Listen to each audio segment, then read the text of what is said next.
पाकिस्तान संघर्ष में तनाव नहीं बढ़ाएगा। ये पाकिस्तान का यूटर्न, क्योंकि रात के वक्त ये कहा गया कि इसका मुंहतोड़ जवाब दिया जाएगा, ये भी कहा गया एक्ट ऑफ वॉर है, पाकिस्तान हिंदुस्तान ने वॉर छेड़ दी है, इसका जवाब देंगे। अब यही रक्षा मंत्री अपने बयान को पलट रहे हैं। ये ताज्जुब की बात है, देश का प्रधानमंत्री इनका रात को कहता है कि हम इस पर मुंहतोड़ जवाब देंगे, युद्ध छेड़ दिया गया भारत की तरफ से। अगले दिन सुबह जो मंत्री है वो कह देता है नहीं कोई बात नहीं। मतलब वो 6-8 घंटे में ही परिवर्तन होता है। इसको हम कहते हैं इंसैनिटी ऑफ इनसिक्योरिटी। जब आप इनसिक्योर होते हो तो कुछ भी कह देते हो। ये हमने कई बार देखा, बहुत से देशों में 6 देशों में आपका राज, जब कंफ्यूजन होती है सरकार, डर जाते हैं, कोई ये बोलेगा, कोई ये बोलेगा, कोई ये बोलेगा, यू डोंट नो किससे बात करनी है। मैं इसका सिर्फ जस्ट वन एडवाइस, अगर आप लोग सुन रहे हैं, आपका चैनल बहुत पॉपुलर है पाकिस्तान में, मैं आपको एक सलाह देता हूं। एक तो ये जो हाफिज सईद वाहिद है, जो आपका दामाद है, ये मैंने कई देशों में देखा, सूडान में देखा, जिम्बाब्वे में देखा, ये कार में जाएगा, ट्रक आएगा रोनता हुआ, अब अरे ये तो मर गया, लो जी ले जाओ, आपने को चाहिए था इसका जिस्म ले लीजिए। और दूसरी चीज, वो जो क्रिकेट खिलाड़ी है ना, उसको छोड़ दीजिएगा सर, वो बहुत पॉपुलर है आपके देश में, वो fौज को सही करेगा। और जो तालिबान है, जिसको तालिबान खान कहते थे क्रिकेट खिलाड़ी को, जो तालिबान बैठा है अफगानिस्तान में, वो दोस्ती कर लेगा आपके साथ, छोड़ दीजिए उसको। तो ये जो ख्वाजा आसिफ का जो बयान है, क्या वो देर रात ये बिल्कुल बदहवासी में चूंकि नींद से जागे नहीं थे, अब जागे तो होश आ रहा ऐसा है? के बाद वाला होगा। वैसे क्योंकि हम डिप्लोमेटिक्स की बात कर रहे हैं, देखिए हमने तो बयान दे दिया है, हमारी सरकारी बयान बहुत क्लियर है कि भारत ने बदला ले लिया है। तो इसका क्या मतलब है कि फेज 1 कंप्लीट कर लिया है और उसके बाद अभी फिलहाल हमने फौजों को रोक लिया है, यानी हम पाकिस्तान को इंडिकेशन दे चुके हैं कि भाई तो हम नरम पड़ो। कूटनीतिक जीत की बात कर रहे हैं। हिंदुस्तान पाकिस्तान के जितने भी तार उनके जुड़े हुए थे पाकिस्तान के चीन से, सबके पहले तार कनेक्शन काट दिए, अकेला छोड़ दिया। अब समझ में आ गया घुटने के बल हम संघर्ष नहीं बढ़ाएंगे। नहीं, ये जो पाकिस्तान को जो प्रोपेगेंडा था, तुर्की हमारे साथ है, फलाना हमारे साथ है, चाइना आ जाएगा, देखिए बार बार जैसा मैंने कहा कि एक बार रात में जो कुछ हुआ है उससे 2 चीजें साफ हुई हैं कि पाकिस्तान के पास कोई स्ट्रेटजी नहीं थी, डिफेंस के कुछ भी नहीं था। और अभी 10 बजे जब मीटिंग होगी देखिएगा। दूसरी बात यह है कि वो अच्छी तरह से, अच्छा वहां कंफ्यूजन इतना है, मंत्री अभी आप ये कह रहे हैं, दूसरा एक का रिएक्शन आया है कि ठीक है भारत बड़ा खुश हो ले, अभी हम बताएंगे। न्यूक्लियर बम की धमकी दी थी। हाँ एग्जैक्टली। जो आप बताइए कि कोई भी देश जो सिविलाइज्ड नेशन होगा, थोड़ी बहुत भी समझ होगी, वो उसका हर छुट भैया नेता न्यूक्लियर बम है, न्यूक्लियर बम है, वो नवाज शरीफ के घर की वो महिला कौन सी न्यूक्लियर बम है। इसका मतलब यह है कि आप अच्छी तरह से जानते हैं कि न्यूक्लियर बम कुछ नहीं कर पाएगा, और अच्छी तरह से उनको मालूम था कि अगर कहीं ये हो गया तो पाकिस्तान इस धरती पे नक्शे से खत्म हो जाएगा, ये सबको उनको भी मालूम है। तो इसीलिए मैं कहता हूं, देखिए भारत ने क्या कहा था कि हम आतंकवादियों को नष्ट करेंगे, और उन्होंने आज आतंकवादियों को नष्ट किया है। कहीं से कोई दुनिया से कहीं भी कोई स्टेटमेंट नहीं आएगा, क्योंकि ऑफिशियल लाइन चाहे वो कोई भी हो, इवन नॉर्थ कोरिया भी नहीं कहेगा कि आतंकवाद को नहीं खत्म करना चाहिए। तो एक लाइन जो भारत ने ली थी उसको आज पूरी दुनिया उसको कहेगी ठीक है। इसकी चर्चा भी कर रहे हैं, बड़ा चौंकाने वाला है। सीपेट की चिंता नहीं चीन एक अंग्रेजी में कहावत है, don't throw good money after bad. आपने जितना डालना था 2-4 बिलियन डाल दिया, आपने बोल दिया 60 बिलियन का क्या फर्क पड़ता है सर? ये प्लेट आपकी 100 रुपए की है, चीन से खरीदे हुए बोलेगा 5 करोड़ की है, क्या फर्क पड़ता है? जो बकवास करते रहते हैं। He is not getting any return, जो उसने लेना था ले लिया, ओवर इनवॉइसिंग करके सब कुछ वापस ले लिया। आपको मालूम है सर, जो उसने पावर प्रोजेक्ट्स लगाए थे वहां पर, जिसको लो हैंगिंग फ्रूट कहते हैं, कोल फायर्ड, वो बहुत पुरानी टेक्नोलॉजी है। और अगर भारत में सर, सुन लीजिएगा मैं क्या बता रहा हूं, 1 मेगावाट प्रोड्यूस करने के लिए आपको 1 लाख का इन्वेस्टमेंट करना पड़ता है। जस्ट फॉर एन एग्जांपल, चीन 5 करोड़ का कहता है मैंने इन्वेस्ट किया, क्योंकि उसका और काम किया है, अपने लोगों को वहां नौकरी दिलवाएगा। पाकिस्तानी है वहां पर काम करते हैं, सुना एक सिक्योरिटी गार्ड है, दूसरा खनसामा है, और कुछ नहीं है वहां पर। उनकी भारतीय सेना ने, भारतीय लीडरशिप ने जो सोचा था 15 दिन पहले, उसे बहुत ही बेहतरीन रणनीति के साथ शानदार तरीके से कल रात 1:30 बजे इंप्लीमेंट किया है। 2 तरीके से स्ट्राइक की गई। एक स्ट्राइक 9 ठिकानों पर की गई है पाकिस्तान के, उन ठिकानों पर जहां आतंकवादी जैश-ए-मोहम्मद के, हिजबुल मुजाहिदीन के और लश्कर तैयबा के बैठे हुए थे, उनको चुन चुन कर मारा गया। और दूसरे उसी समय एक और कूटनीतिक कार्य शुरू किया गया था। यहाँ पे जो जितने भी हमारे मित्र देश हैं उनको बताया गया कि देखिए हम ये काम कर रहे हैं। और अच्छी बात यह है कि अभी तक हर तरफ से एक पॉजिटिव रिस्पॉन्स भारत को मिल रहा है। पाकिस्तान फिर गफलत में रहा। इन 15 दिनों में भारत ने जो लगातार उसको छकाया, एक तो बार बार बॉर्डर पर उसको ये चेताते रहे, दिखाते रहे कि हम शायद कोई बड़ा स्ट्राइक करेंगे और आपके लिए मुश्किल खड़ी कर देंगे। दूसरा, आज का दिन ऐसा महत्वपूर्ण बना दिया था कि एयरफोर्स एक बहुत बड़ी स्ट्राइक कर रही है। साथ ही साथ आज मॉक ड्रिल भी होने वाली है। पाकिस्तान को लग रहा था सर कि शायद 48 घंटे हैं अभी, तो उसके बाद फिर देखा जाएगा। और यही बात था कि आज थोड़ा आराम कर लें, लेकिन ऐसा हुआ नहीं। आज आराम ही उनके लिए हराम हो गया और जो हुआ है सब दुनिया के सामने है। और सबसे बड़ी बात यूके देवनाथ सर की आज राजस्थान में एयरफोर्स की एक्सरसाइज, और पाकिस्तान को शायद ये लग रहा था कि ये इंडियन एयरफोर्स के एयरक्राफ्ट उड़ रहे हैं, लेकिन उनको क्या पता था उड़ नहीं रहे, आपको उड़ा रहे हैं। हम छद्म एक्सरसाइज कर रहे थे। देखिए, युद्ध के दौरान क्या होता है, आपको दुश्मन को ये अंदाजा देना पड़ता है कि आप कहां हमला करने वाले हैं, ताकि दुश्मन अपने जो रिसोर्सेज हैं उस आपके विरुद्ध उस एरिया में लगा दें।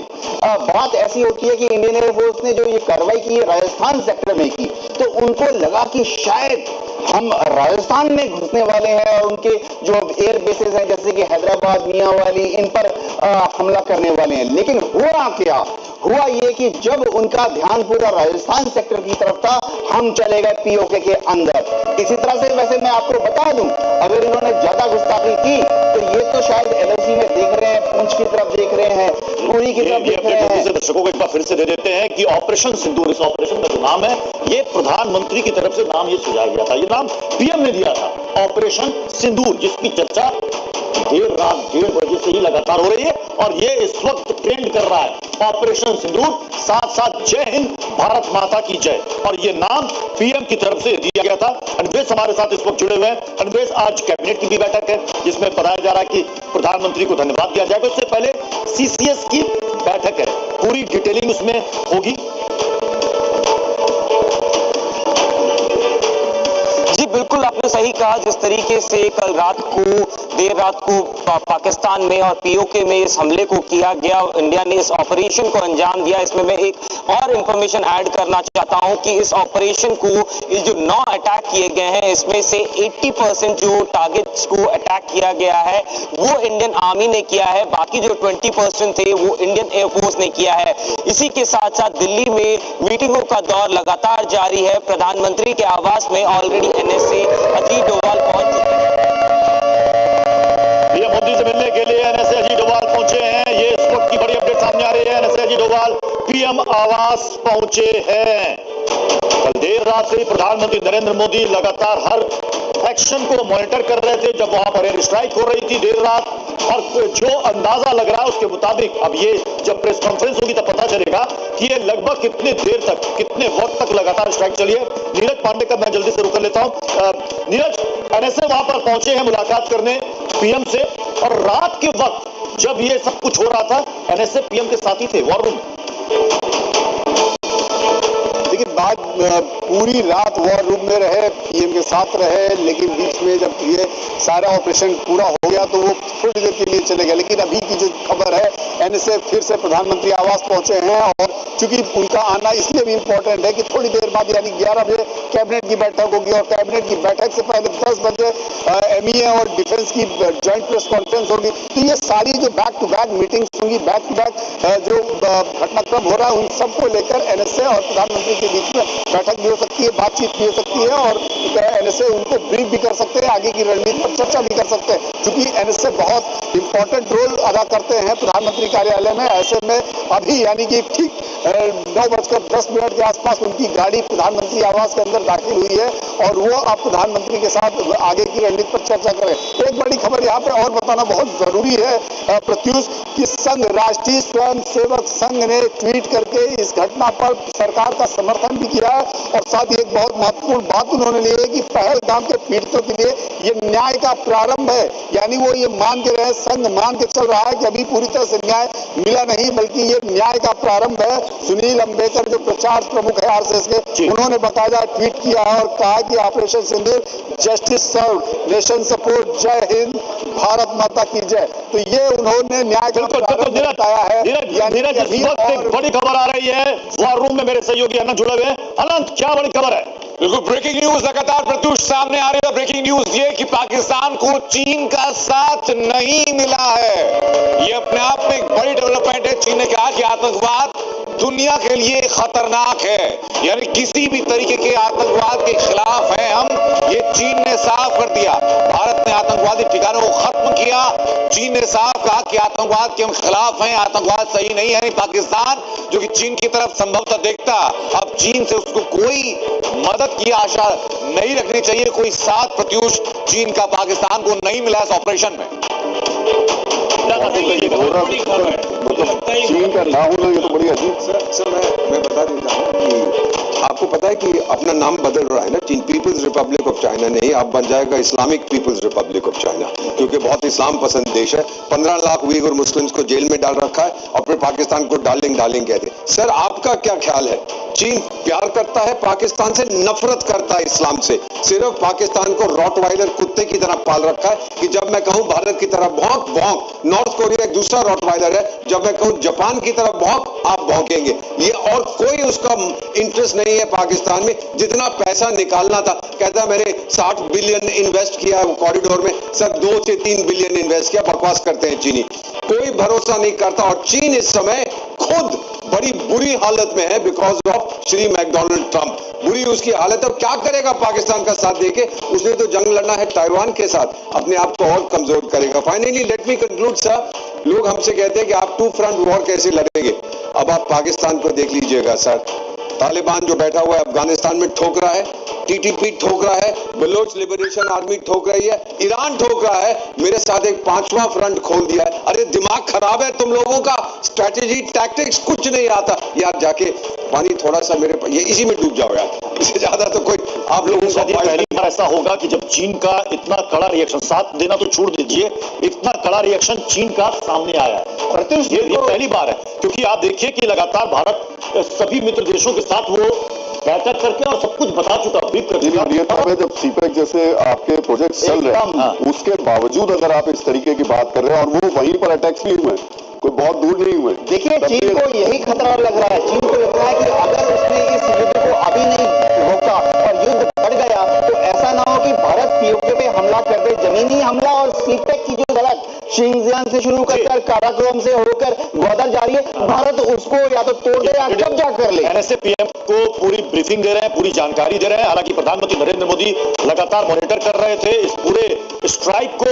एनएसए भी उनके साथ मौजूद थे, जैसा कि हमारे संवाददाता ने बताया कि कुछ देर के लिए जब ये ऑपरेशन खत्म हुआ और उसके बाद जब हो गए, फिर दोबारा एनएसए उनसे मिले हैं। एनएसए प्रधानमंत्री को पूरी जानकारी और ब्रीफिंग दे रहे हैं, क्योंकि आज कैबिनेट की एक बैठक भी बुलाई गई है, कैबिनेट की बैठक होगी, उससे पहले सीसीएस की भी मीटिंग है। तो इस वक्त जो पाकिस्तान प्रोपेगेंडा चलाने की नाकाम कोशिश कर रहा है, जो पाकिस्तान की तरफ बयान आ रहा है कि हिंदुस्तान ने सिविलियन अटैक किया, सिविलियन इलाके में किया, तो उन सबका भी जवाब आज पूरी दुनिया को भारतीय सेना की तरफ से आज मीडिया के ब्रीफिंग में दी जाएगी। लेकिन आज ये तो दे दिया, अब सवाल ये उठ रहा है सर रामकृपाल सर, मैं आपसे जरूर पूछना चाहूंगा, क्यों ऐसा हो रहा है कि पाकिस्तान की जो सेना है उसके तो जो एनएसए थे वो तो आईएसआई चीफ ही थे, जिनके पास खुफिया जानकारी इकट्ठे करने की सारी जिम्मेदारी थी।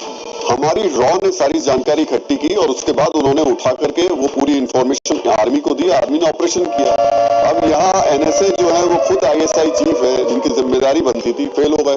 बालाकोट में फेल हो गए, इससे पहले जो सर्जिकल स्ट्राइक हुई उसमें फेल हो गए। तो क्या मान लिया जाए कि पाकिस्तान की आर्मी पूरी तरीके से फेल है और ये गीदड़ भक्ति देना या फिर बॉर्डर पे ले जाकर टैंक पे कर देना, उसे करना नहीं चाहिए? बिल्कुल सही कह रहे हैं राहुल जी। देखिए पाकिस्तान का इतिहास देख लीजिए, भारत से जब भी युद्ध हुआ है, इस तरह कंफ्रंटेशन भी देखिए, हमेशा ये लगता है कि पाकिस्तान बिल्कुल सोता हुआ मिला है। ये जो रात को हुआ है जैसे बहुत सारे लोग कह रहे थे मोदी जी ने अभी तक कुछ नहीं किया, कुछ नहीं किया, कुछ नहीं किया। कल मैं सुना था कि वहां के एक मंत्री जी कह रहे थे कि चूंकि 9th को सोवियत विक्ट्री, रूस की विक्ट्री की परेड है, वो परेड खत्म होने के बाद 11 तारीख को होगा। अब आप सोच लीजिए, जहां का मंत्री ये कह रहा हो कि 11 तारीख को इंडिया हमला करेगा, रूस की विक्ट्री परेड के पहले नहीं कर सकता। के साथ आपको रोकना चाहूंगा, एक बड़ी खबर आ रही है। पाकिस्तान के रक्षा मंत्री ख्वाजा आसिफ का एक बयान, एक इंटरव्यू दिया है उन्होंने, और उन्होंने जिक्र किया है ऑपरेशन सिंदूर का। अगर भारत सैन्य अभियान सिंदूर और अन्य आक्रामक कार्रवाइयों को रोक देता तो पाकिस्तान संघर्ष में तनाव नहीं बढ़ाएगा। यानी सरेंडर मोड में है, वो सरेंडर मोड में आ चुके हैं। एकदम उनकी वो सारी गिरफ्तारियां जो लगातार बोल रहे थे सब दूर। लेकिन सर इसमें एक कंफ्यूजन ये है, कौन कह रहा है और कौन बोलना चाह रहा है। ये मुनीर की तरफ से करेगा उसको, मुनीर की तरफ से कहा जा रहा है या शहबाज शरीफ की तरफ से कहा जा रहा है? कौन किसकी तरफ से बोल रहा है ये क्लियर नहीं हो रहा अभी। नहीं, बिल्कुल सही है। एक और बात में राहुल जी, जो चाइना का रिएक्शन आया है, ये मैं बहुत पहले से इस बात को कह रहा था, किसी भी कीमत पर चाइना की आज जो हालत है, वो इकोनॉमिक पावर अगर उसकी ध्वस्त हो जाती है तो वो सपना भूल जाए कि वो कभी बनेगा। आज हिंदुस्तान से वो चाइना गिड़गिड़ा रहा है कि जो ट्रंप ने जितना किया हुआ है, वो चाह रहा है कि भारत कम से कम हमारे साथ आ जाए तो हम बच जाएंगे। तो किसी भी तरह से मैं बता दूं, एक इंटरनेशनल पोस्चरिंग करने की बात अलग है, चीन इस हालत में नहीं है कि वो भारत से दुश्मनी इस समय करे। तो ये जो एक्सपेक्टेड लाइन पर है, जो उसका कहना है कि आतंकवाद ये हुआ है, चीन की बुरी हालत है। और अभी भी ट्रंप झुक रहे हैं ना वो दिखाने के लिए, लेकिन वो टूट रहा है चीन। भारत के हमले से पाकिस्तान डरा हुआ है। पाकिस्तान के रक्षा मंत्री का बयान, ख्वाजा आसिफ का बयान कि अगर भारत अपने इस अभियान को रोक देता है, आगे कोई आक्रामक कार्रवाई एक्शन नहीं लेता है, तो हम फिर संघर्ष नहीं बढ़ाएंगे। पाकिस्तान संघर्ष में तनाव नहीं बढ़ाएगा। ये पाकिस्तान का यू टर्न, क्योंकि रात के वक्त ये कहा गया कि इसका मुंहतोड़ जवाब दिया जाएगा। ये भी कहा गया एक्ट ऑफ वॉर है, पाकिस्तान हिंदुस्तान ने वॉर छेड़ दी है, इसका जवाब देंगे। अब यही रक्षा मंत्री अपने बयान को पलट रहे हैं। ये ताज्जुब की बात है, देश का प्रधानमंत्री उनका रात को कहता है कि हम इस पर मुंहतोड़ जवाब देंगे, युद्ध छेड़ दिया गया भारत की तरफ से। अगले दिन सुबह जो मंत्री है वो कहते थे नहीं कोई बात नहीं। मतलब वो 6-8 घंटे में ही परिवर्तन होता है। इसको हम कहते हैं इंसैनिटी ऑफ इनसिक्योरिटी। जब आप इनसिक्योर होते हो तो कुछ भी कह देते हो। ये हमने कई बार देखा, बहुत से देशों में, मैं 6 देशों में आपका राजदूत रहा हूं, जब कंफ्यूजन होती है, सरकार डर जाते हैं, कोई ये बोलेगा, कोई ये बोलेगा, कोई ये बोलेगा, यू डोंट नो किससे बात करनी है। मैं इसका सिर्फ जस्ट वन एडवाइस, अगर आप लोग सुन रहे हैं, आपका चैनल बहुत पॉपुलर है पाकिस्तान में, मैं आपको एक सलाह देता हूं। एक तो ये जो हाफिज सईद भाई है, जो आपका दामाद है, ये मैंने कई देशों में देखा, सूडान में देखा, जिम्बाब्वे में देखा, ये कार में जाएगा, ट्रक आएगा, रोनता हुआ, अब अरे ये तो मर गया, लो जी ले जाओ, आपने को चाहिए था, इसका जिस्म ले लीजिए। और दूसरी चीज, वो जो क्रिकेट खिलाड़ी है ना, उसको छोड़ दीजिएगा सर, वो बहुत पॉपुलर है आपके देश में, वो फौज को सही करेगा।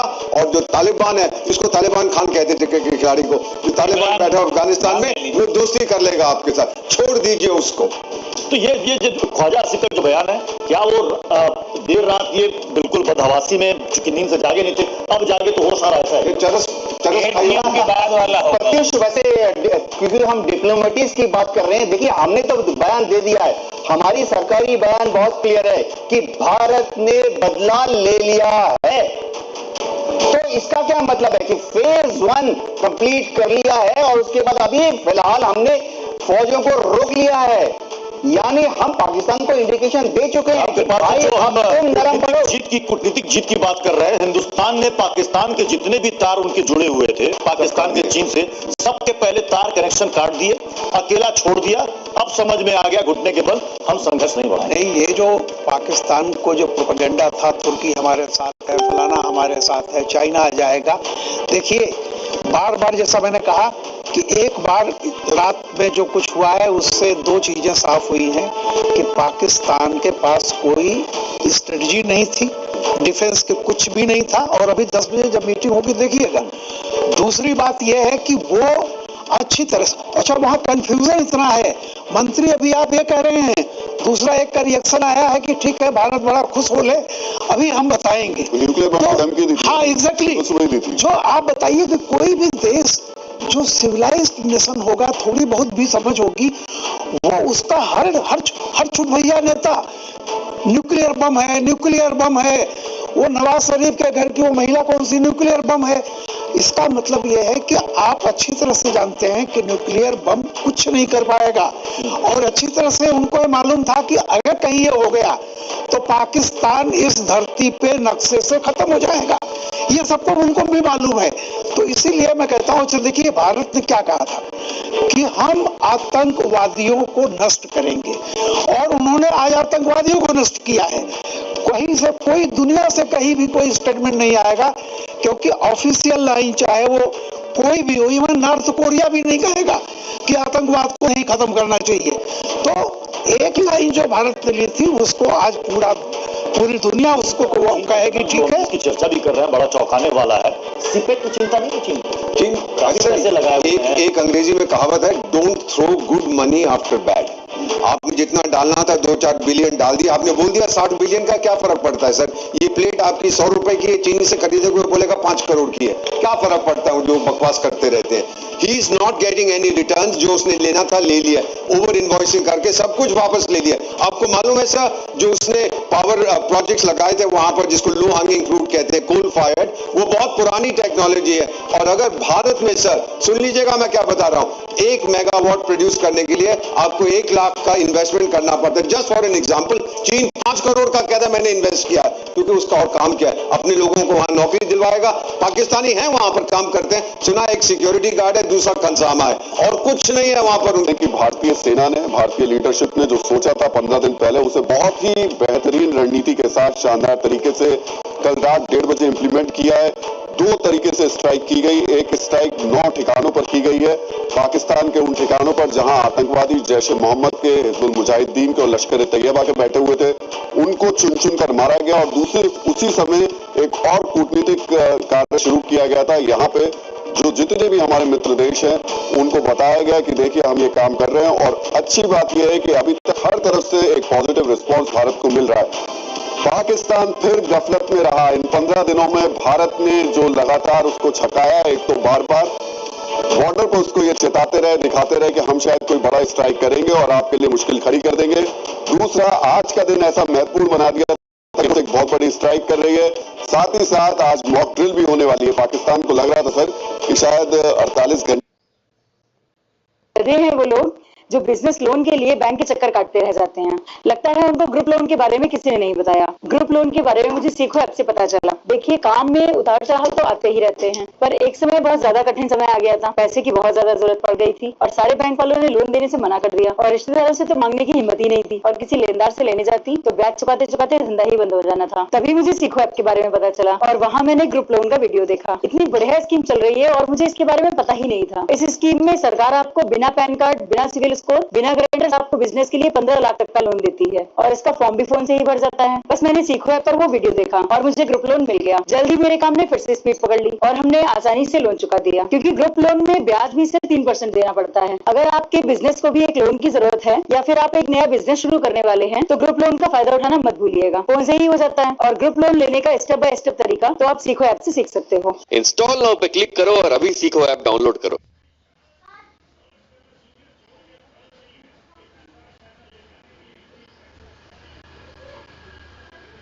अब सब कुछ स्पष्टता के साथ दिखेगा, वो भी बिना आंखों पर प्रेशर डाले। आज ही अपनाइए rimless 1 power mobile protection reading glasses buy 1 get 1 free के ऑफर में 399 रुपयों की एक छोटी सी कीमत पे ऑर्डर प्लेस करने के लिए नीचे दिए गए बटन पर तुरंत क्लिक करें। इस तरीके से ये चश्मा दूसरों के काम इसलिए आ सकता है क्योंकि यहाँ पर पावर की रेंज है। अब आप देख लीजिए, 0.5 से लेकर 2.5 के बीच में अगर आपके नजदीक की पावर घटती या बढ़ती रहती है, तो यही चश्मा आपके हमेशा काम आने वाला है, क्योंकि इसमें ऑटो एडजस्टेबल का फीचर आपको मिल जाता है। सारी चीजें क्लैरिटी के साथ अगर आप देखना चाहते हैं कि एक ऐसा चश्मा आप लगाएं जो कि नाक पर ज्यादा दबाव आपके नाक कानों में दर्द फील ना कराए, तो जुड़कर आप खरीदारी कर सकते हैं। जरा भी प्रोडक्ट पसंद आ गया है तो नीचे दिए गए बटन पर क्लिक कीजिए 399 रुपए में इसे अपना बनाने के लिए। मुझे सबसे अच्छा ये लगता है कि इस चश्मे को मैं और मेरी वाइफ दोनों ही यूज कर लेते हैं, क्योंकि ये चश्मा आपकी आंखों के हिसाब से अपना पावर एडजस्ट कर लेता है। मैं तो बोलूंगा सबको इस चश्मे को खरीदें। 399 रुपए की कीमत में बाय 1 गेट 1 फ्री के ऑफर के साथ इसे अपनाने के लिए नीचे दिए गए बटन पर तुरंत क्लिक करें।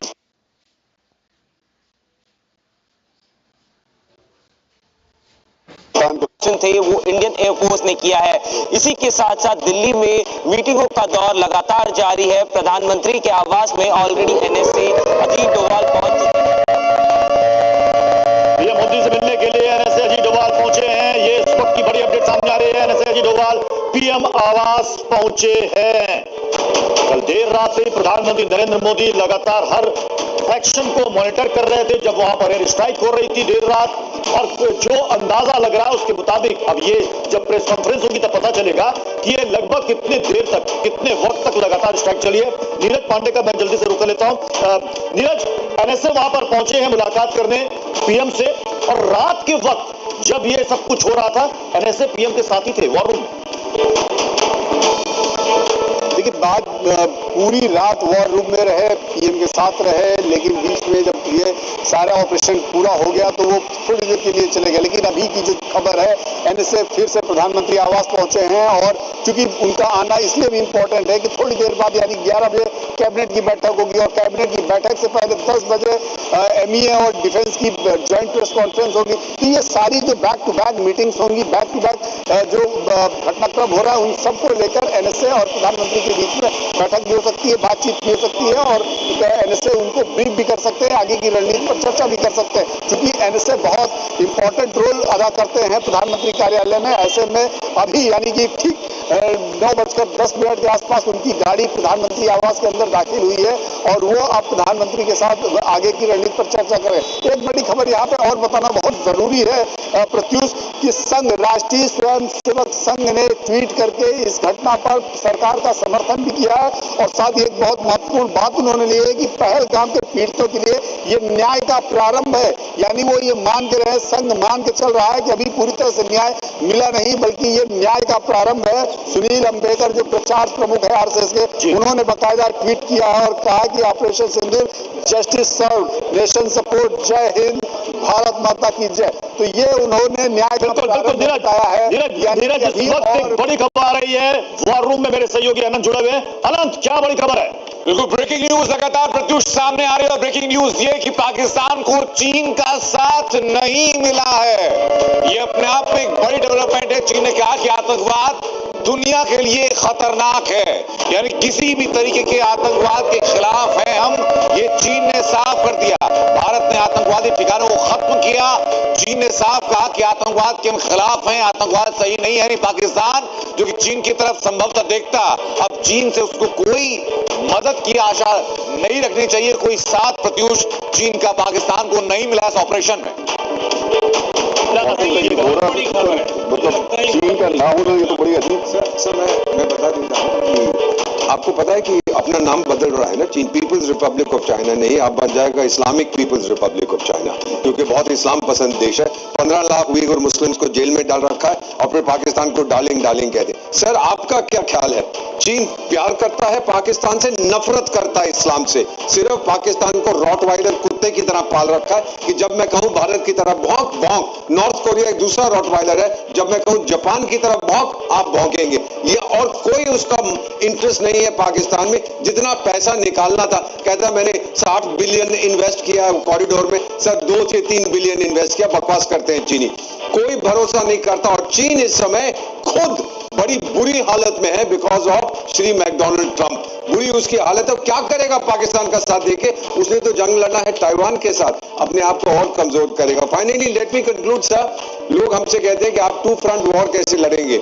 अब आप पाकिस्तान को देख लीजिएगा सर, तालिबान जो बैठा हुआ है अफगानिस्तान में ठोक रहा है, टीटीपी ठोक रहा है, बलोच लिबरेशन आर्मी ठोक रही है, ईरान ठोक रहा है, मेरे साथ एक 5वां फ्रंट खोल दिया है। अरे दिमाग खराब है तुम लोगों का, स्ट्रैटेजी टैक्टिक्स कुछ नहीं आता यार। जाके पानी थोड़ा सा मेरे ये इसी में डूब जाओ यार, इससे ज्यादा तो कोई आप लोगों का। पहली बार ऐसा होगा कि जब चीन का इतना कड़ा रिएक्शन, साथ देना तो छोड़ दीजिए, इतना कड़ा रिएक्शन चीन का सामने आया है। प्रत्युष, ये पहली बार है, क्योंकि आप देखिए कि लगातार भारत सभी मित्र देशों के साथ वो बैठक करके और सब कुछ बता चुका, ब्रीफ कर चुका। जब सीपेक जैसे आपके प्रोजेक्ट चल रहे हैं, उसके बावजूद अगर आप इस तरीके की बात कर रहे हैं, और वो वहीं पर अटैक्स भी हुए, कोई बहुत दूर नहीं हुए। देखिए, चीन को यही खतरा लग रहा है। चीन को लग रहा है कि अगर उसने इस युद्ध को अभी नहीं रोका और युद्ध बढ़ गया तो ऐसा ना हो कि भारत पीओके पे हमला कर दे, जमीनी हमला, और सीपेक की जो सड़क शिंगजियांग से शुरू कर काराकोरम से होकर ग्वादर जा रही है, भारत उसको या तो तोड़ दे या कब्जा कर ले। एनएसए पीएम को पूरी ब्रीफिंग दे रहे हैं, पूरी जानकारी दे रहे हैं। हालांकि प्रधानमंत्री नरेंद्र मोदी लगातार मॉनिटर कर रहे थे इस पूरे स्ट्राइक को। एनएसए भी उनके साथ मौजूद थे, जैसा कि हमारे संवाददाता ने बताया कि कुछ देर के लिए जब ये ऑपरेशन खत्म हुआ और उसके बाद फिर जब हो गए, फिर दोबारा एनएसए उनसे मिले हैं। एनएसए प्रधानमंत्री को पूरी जानकारी और ब्रीफिंग दे रहे हैं, क्योंकि आज कैबिनेट की एक बैठक भी बुलाई गई है, कैबिनेट की बैठक होगी, उससे पहले सीसीएस की भी मीटिंग है। तो इस वक्त जो पाकिस्तान प्रोपेगेंडा चलाने की नाकाम कोशिश कर रहा है, जो पाकिस्तान की तरफ से बयान आ रहा है कि हिंदुस्तान ने सिविलियन अटैक किया, सिविलियन इलाके में किया, तो उन सबका भी जवाब आज पूरी दुनिया को भारतीय सेना की तरफ से आज मीडिया के ब्रीफिंग में दी जाएगी। लेकिन आज ये तो दे दिया, आप सवाल ये उठ रहा है सर रामकृपाल सर, मैं आपसे जरूर पूछना चाहूंगा, क्यों ऐसा हो रहा है कि पाकिस्तान की जो सेना है उसके तो जो एनएसए थे वो तो आईएसआई चीफ ही थे, जिनके पास खुफिया जानकारी इकट्ठे करने की सारी जिम्मेदारी थी। हमारी रॉ ने सारी जानकारी इकट्ठी की और उसके बाद उन्होंने उठा करके वो पूरी इंफॉर्मेशन आर्मी को दी, आर्मी ने ऑपरेशन किया। अब यहाँ एनएसए जो है वो खुद आईएसआई चीफ है, जिनकी जिम्मेदारी बनती थी, फेल हो गए, बालाकोट में फेल हो गए, इससे पहले जो सर्जिकल स्ट्राइक हुई उसमें फेल हो गए। तो क्या मान लिया जाए कि पाकिस्तान की आर्मी पूरी तरीके से फेल है और एक लीडर भक्ति देना या फिर बॉर्डर पे ले जाकर टैंक खड़े कर देना उसे करना नहीं चाहिए? बिल्कुल सही कह रहे हैं राहुल जी। देखिए, पाकिस्तान का इतिहास देख लीजिए, भारत से जब भी युद्ध हुआ है, इस तरह कन्फ्रंटेशन भी देखिए, हमेशा ये लगता है कि पाकिस्तान बिल्कुल सोता हुआ मिला है। ये जो रात को हुआ है, जैसे बहुत सारे लोग कह रहे थे मोदी जी ने अभी तक कुछ नहीं किया, कुछ नहीं किया, कुछ नहीं किया। कल मैंने सुना था कि वहां के मंत्री जी कह रहे थे कि चूंकि 9th को सोवियत विक्ट्री, रूस की विक्ट्री की परेड है, वो परेड खत्म होने के बाद 11 तारीख को होगा। अब आप सोच लीजिए, जहां का मंत्री ये कह रहा हो कि 11 तारीख को इंडिया हमला करेगा, रूस की विक्ट्री परेड के पहले नहीं कर सकता। के साथ आपको रोकना चाहूंगा, एक बड़ी खबर आ रही है। पाकिस्तान के रक्षा मंत्री ख्वाजा आसिफ का एक बयान, एक इंटरव्यू दिया है उन्होंने, और उन्होंने जिक्र किया है ऑपरेशन सिंदूर का। अगर भारत सैन्य अभियान सिंदूर और अन्य आक्रामक कार्रवाइयों को रोक देता तो पाकिस्तान संघर्ष में तनाव नहीं बढ़ाएगा, यानी सरेंडर मोड में है वो, सरेंडर मोड में आ चुके हैं। एकदम उनकी वो सारी जो लगातार बोल रहे थे सब दूर। लेकिन इसमें एक कंफ्यूजन ये है, कौन कह रहा है और कौन बोलना चाह रहा है? ये मुनीर की तरफ से करेगा उसको, मुनीर की तरफ से कहा जा रहा है या शहबाज शरीफ की तरफ से कहा जा रहा है? कौन किसकी तरफ से बोल रहा है ये क्लियर नहीं हो रहा अभी पाकिस्तान। नहीं, बिल्कुल सही है। एक और बात में राहुल जी, जो चाइना का रिएक्शन आया है, ये मैं बहुत पहले से इस बात को कह रहा था, किसी भी कीमत पर चाइना की आज जो हालत है, वो इकोनॉमिक पावर अगर उसकी ध्वस्त हो जाती है तो वो सपना भूल जाए कि वो कभी बनेगा। आज हिंदुस्तान से वो चाइना गिड़गिड़ा रहा है कि जो ट्रंप ने जितना किया हुआ है, वो चाह रहा है कि भारत कम से कम हमारे साथ आ जाए तो हम बच जाएंगे।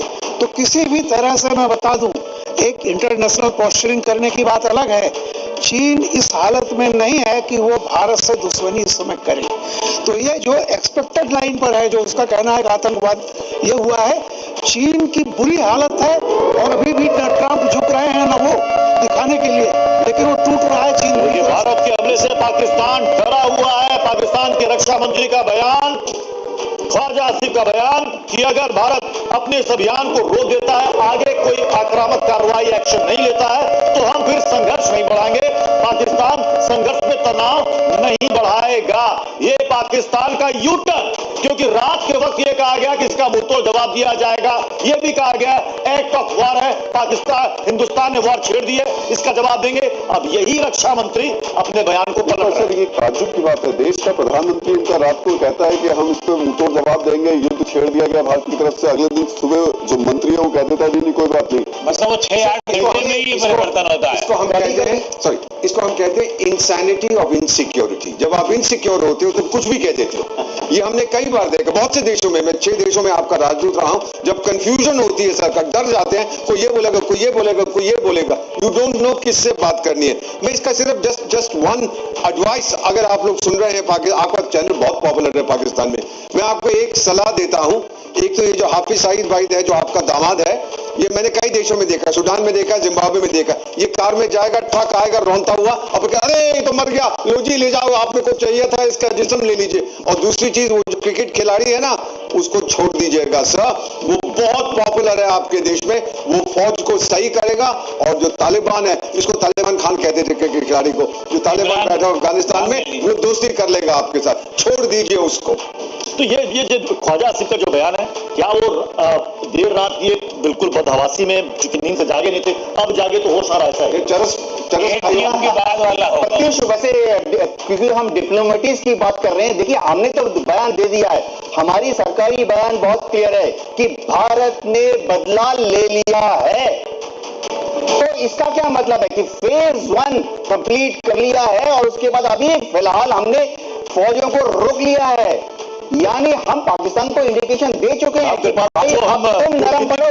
कूटनीतिक जीत की बात कर रहे हैं। हिंदुस्तान ने पाकिस्तान के जितने भी तार उनके जुड़े हुए थे पाकिस्तान के चीन से, सबके पहले तार कनेक्शन काट दिए, अकेला छोड़ दिया। अब समझ में आ गया घुटने के बल हम संघर्ष नहीं बढ़ाएंगे। नहीं, ये जो पाकिस्तान को जो प्रोपेगेंडा था, तुर्की हमारे साथ है, फलाना हमारे साथ है, चाइना आ जाएगा, देखिए बार बार जैसा मैंने कहा कि एक बार रात में जो कुछ हुआ है उससे दो चीजें साफ हुई हैं कि पाकिस्तान के पास कोई स्ट्रेटजी नहीं थी, डिफेंस के कुछ भी नहीं था। और अभी 10 बजे जब मीटिंग होगी देखिएगा।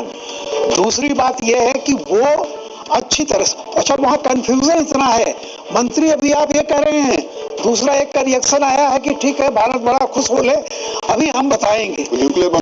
हाँ एग्जैक्टली, जो आप बताइए कि कोई भी देश जो सिविलाइज्ड नेशन होगा, थोड़ी बहुत भी समझ होगी, वो उसका हर छुट भैया नेता न्यूक्लियर बम है, वो नवाज शरीफ के घर की वो महिला कौन सी न्यूक्लियर बम है। इसका मतलब यह है कि आप अच्छी तरह से जानते हैं कि न्यूक्लियर बम कुछ नहीं कर पाएगा, और अच्छी तरह से उनको ये मालूम था कि अगर कहीं ये हो गया तो पाकिस्तान इस धरती पे नक्शे से खत्म हो जाएगा। ये सबको उनको भी मालूम कि हम आतंकवादियों को नष्ट करेंगे, और उन्होंने आज आतंकवादियों को नष्ट किया है। कहीं से कोई दुनिया से कहीं भी कोई स्टेटमेंट नहीं आएगा, क्योंकि ऑफिशियल लाइन चाहे वो कोई भी हो, इवन नॉर्थ कोरिया भी नहीं कहेगा कि आतंकवाद को नहीं खत्म करना चाहिए। तो एक लाइन जो भारत ने ली थी उसको